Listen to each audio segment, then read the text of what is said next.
Breaches in Web3 are very exposed and often root causes of vulnerabilities. If you don't know yet what a breach is, then don't worry, because in this video, Michał from Halborn will show us what a breach is and tell us about the vulnerability in Aurora, which was rewarded $1 million of bounty. Enjoy! Hello Michał, thank you so much for joining me again. Today we have a bug that uses Aurora, and my first question is what Aurora even is and why do we use it? Hi Greg, thanks for having me here again. To answer your question, I actually would like to show you a diagram because I think it will help us a lot. But basically, an Aurora is an EVM, that's how we call it. So it's an Ethereum virtual machine built on top of a near smart contract. So imagine a regular virtual machine, like let's say Linux in your virtualization software that runs on your, let's say, Windows PC. So it's a computer running inside the other computer, and you can say that in case of Aurora it works the same in the similar manner.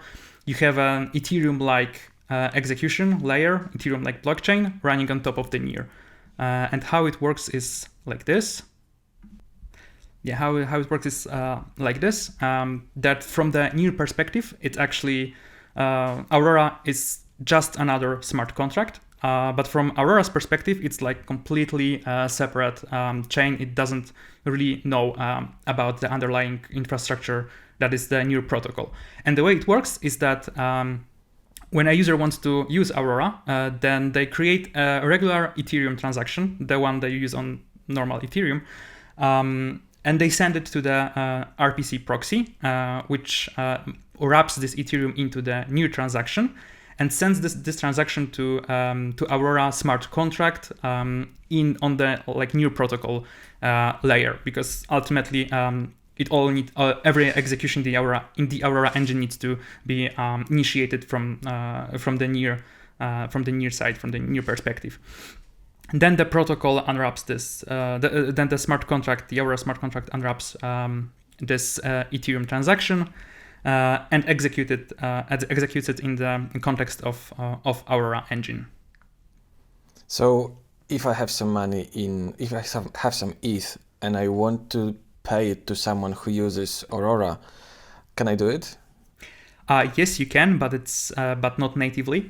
Natively, those are two separate chains. However, it is possible, and that's where bridges come from. And here I have the diagram. I hope that will represent this concept. The bridge is exactly like it sounds. It's a connection between two different environments for them to interact. In case of Aurora, this bridge is called Rainbow Bridge, actually. And it's, there's always two sides to it. It needs to be on the near side, let's call it left, and on the Ethereum side, and let's call it right.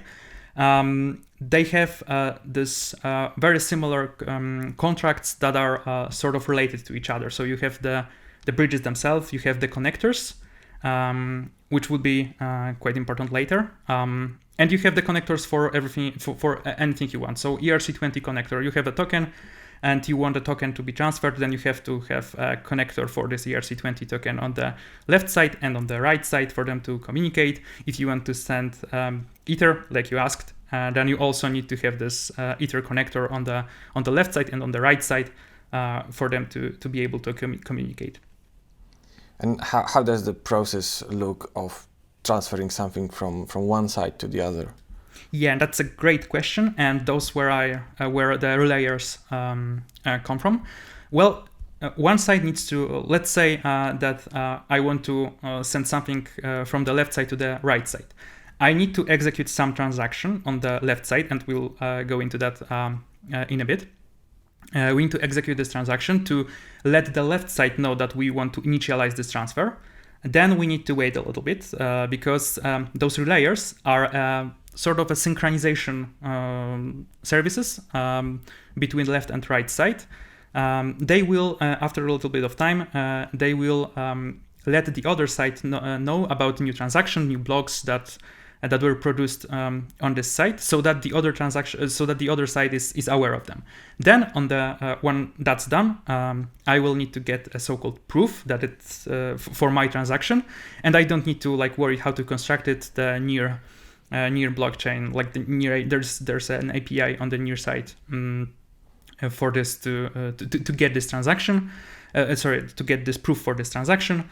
And once I have that, I go to the right side, to the Ethereum, and I use the connector that I want, that I'd like to complete my my transfer. Because let's say I wanted to transfer tokens, so I used ERC20 connector on the left side. I need to use the ERC20 connector on the right side.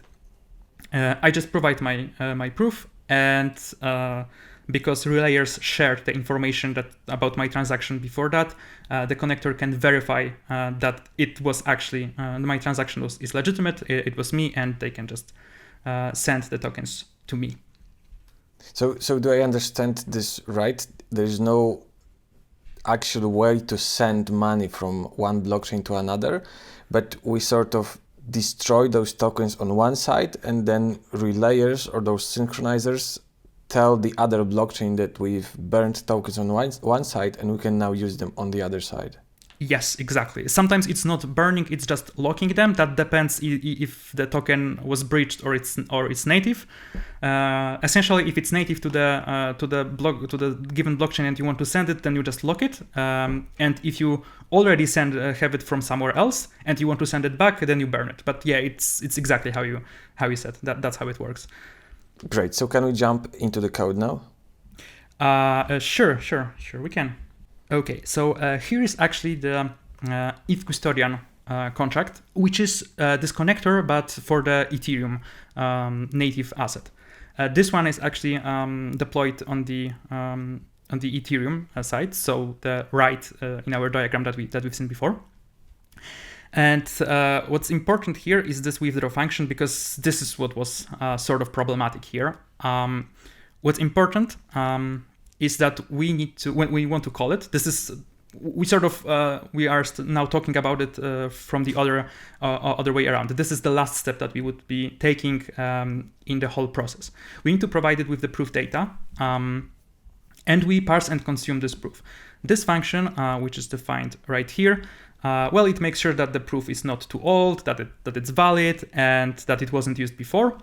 All sensible things here, but the most important thing here is this require statement that makes sure that the proof of whatever we provided, that this proof is related to the transaction that was executed by something that's here called near proof producer account, and this is actually the Aurora smart contract.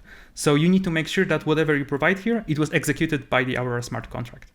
Once that's done, you decode the result into something called burn result, which among other things contain a field called ETH custodian, and you need to make sure that this field matches the address of this contract that's executing this in Ethereum side, to make sure that this is the connector that is supposed to be completing the transaction. And then if that's done, then you basically just send Ether to yourself.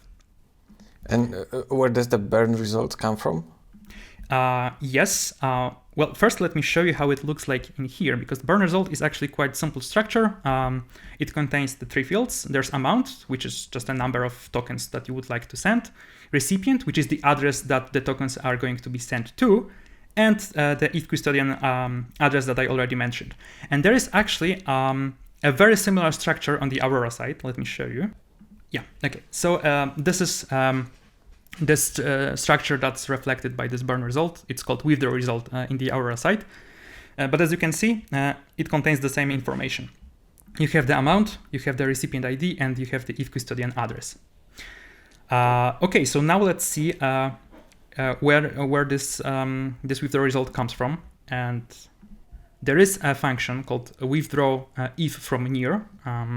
And this function is actually returning this withdraw result. Let's see what it does. Well, of course, it checks authorization, if you are the owner or not, if the contract is paused, and Then it calls internal withdraw ETH from near, which is an internal transaction. We don't really need to dive too much deep into it, but this I can tell you that this function is basically just reducing your Ether balance in the Aurora. It's burning those tokens, and it's saving the state of the contract, and then it basically returns this withdraw result, saying that this recipient address, which is provided as one of the arguments, because you will be calling this function, so you want to specify who, like to which address those tokens should go to.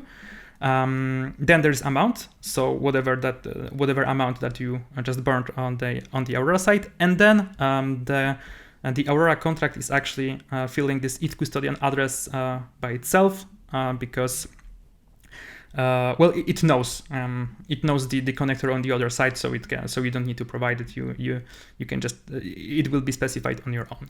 Now this withdraw ETH from near is not actually callable because this is also an internal function, but what is callable is a function called withdraw here. This is the function that the user will actually be calling to initialize this bridging process on the left side in the Aurora. As you can see right here, it actually is calling this withdraw ETH from near. It gets the result. The result is this withdraw result that we just seen, and then it's converting them into the stream of bytes, and it converts it into the output. So the output of this whole transaction is this this structure, this withdraw result structure, just serialized into bytes. So to me, it looks secure so far. Where's the bug? Let's look at the bug now. Yeah, okay, so just as a summary, for now we know that if we want to withdraw the tokens on the Ethereum side, the most important thing that we basically cannot go past is that the executor ID needs to be this new proof producer account. So the transaction had to be executed by the Aurora contract on the right side, on the left side in the new blockchain. If that's the case, then we'll have our token transfer. And here is sort of a high-level overview of this process. On the top, you can see the legitimate way of doing this. So you burn the ETH on the near side. You wait a little bit so that this transaction is relayed to the Ethereum, and then when that's done, then the so-called light client. Those have different names, but those basically are those relayers that share this. This information will know about it, then you will be able to receive proof, and with this proof you can complete the whole process in the ETH connector, which is this ETH custodian contract that we looked at before. And now in the bottom there's a vulnerable version of this process, and as you can see, the Ethereum side remains exactly the same, and all that I struggled to find the difference between these two at first. Yes, and that's because the only thing that's changed is how you initialize the process. As you can see, normally you need to burn ETH, and you do it by calling this withdraw function, and it turns out that it's possible to make the Aurora produce the same output as though you would burn the Ether, but without actually burning it. You can do it by calling a view function of an eco contract. That will be sort of an exploit for all of this process. So how does this look? Is this contract even related to this whole flow? It wasn't used normally, was it? Let me show you actually. I have this contract prepared right here. You should see the eco contract, and I know that it's overwhelmingly short. So this is the exploit contract. Yes, this is the exploit contract, and how much money you could steal with those 13 lines? Yeah, there was about 50,000 Ether stored in this ETH custodian contract, and every single one of this Ether was susceptible to this vulnerability. It could be stolen, and at that time, with the ETH price in that day, it was about $63 million. Wow. But it looks complex with these assembly functions. What do they mean? Yeah, so all this contract does is takes whatever input the user provided and then outputs it almost in exactly the same manner. There are some changes, but they are related to the EVM internals of how this is processed, and it's not actually very important for this to understand this exploit. Yeah, I guess it's probably a typical thing where for the exploiter it's quite natural, and then when you read the write-up it looks like crazy operations, but they're actually not. Yeah, exactly. But how would we call this? With what argument? Sure. So let me show you the Aurora code. So we know that there is this withdraw function, but there is also a view function defined, which is intended to call view function in the Aurora contracts, because Aurora is an EVM. You can deploy any contract there. That's totally legit, and that's the way it's supposed to be actually working. And you may need to want to call those functions. So what you do here to initialize the exploit, you deploy your own contract, which is this eco contract that we just seen, and then you call the view function with a specific arguments. What are the arguments? The arguments, well, as you can as you remember, the eco contract will basically just return whatever we will send to it. So we need to make it look like it's going to return something that will look like a burn result. And now, if we read through this, now we have these arguments here that are provided by the user, and we are calling a function called view with args, which is defined right here. It's just a wrapper for another function that's called view, and view is actually right here. We get the parameters. We are calling the specific function that we want to call, and then we get some result, which, as you can see here, I hope you can see it well, is a vector of unsigned numbers of 8 bits length, which is basically a byte. So this is just a byte string, and then you convert it into the result and return it like so.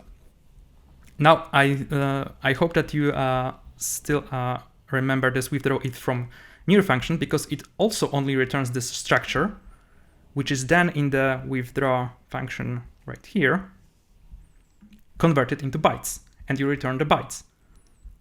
So if you have your eco contract deployed in the Aurora, you can just provide a specific string of bytes that will look like that when they will be deserialized into this burn result structure, they will look like something that makes sense. So what you need to provide is some bytes that will represent the number of tokens you want to send, then bytes that will represent the address of the recipient, so probably your own address in Ethereum. And then you will need to also provide address for the ETH custodian, so that when this structure is deserialized, the ETH custodian contract would be able to verify that that it is supposed to be actually executing this transaction. This is the connector we want. But ETH custodian address is public knowledge. You know it, so there is absolutely no problem in you just sending this transaction and receiving it, and receiving the output. And what you need to do then is just wait, because this is the only difference in the whole process. Then you're waiting for the whole for this relayers to let know the other side, in this case the right side, the Ethereum side, about the transaction. Then you need to get the proof, but there's no reason you wouldn't get any. You don't need to worry about it, because this is a legitimate transaction that happened in the Aurora. So you get this proof as any other via the API, and then you send it to the ETH custodian contract, which will deserialize everything, and with it this will result in the successful transaction, and you would be able to withdraw Ether. Not any amount that you want, because there's some limitations to it for the maximum number. But then you can just keep executing this transaction and slowly drain the ETH custodian contract from its funds. So to sum up and confirm I understand it correctly, we need two things for this transaction to happen. We need the withdraw function an output from the withdraw function to have a proper structure, and we need this to be a trusted contract address. But the view function allows us to output pretty much whatever we want, so we can use the structure, and it's the same address, so this is also taken care of, and the rest of the transaction is legit. Is that right? Exactly. Yes, that's exactly how it is. So amazing bug with so much money to be stolen. Great. It wasn't exploited in the wild, was it? Oh no, it wasn't. Thankfully, it was reported to the Aurora team, and they could fix it. I can actually show you the fix for it because it's actually quite interesting. Okay. The fix was in the 2.6.1.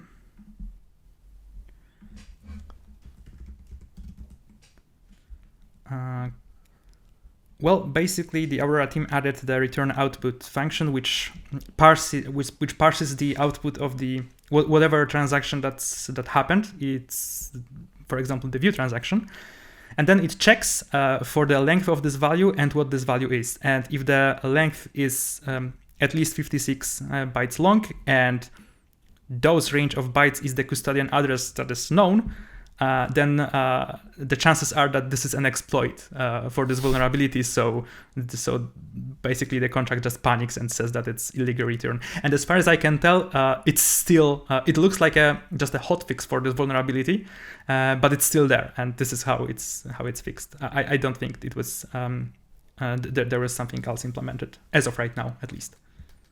Okay, that's funny. Thank you so much for joining us and explaining the bugs to us, Michał. Thank you so much for having me. If you enjoyed this video, check out this one that's on your screen at the moment about an input validation bug, also in Aurora, and also rewarded $1 million. For now, thank you for watching and goodbye.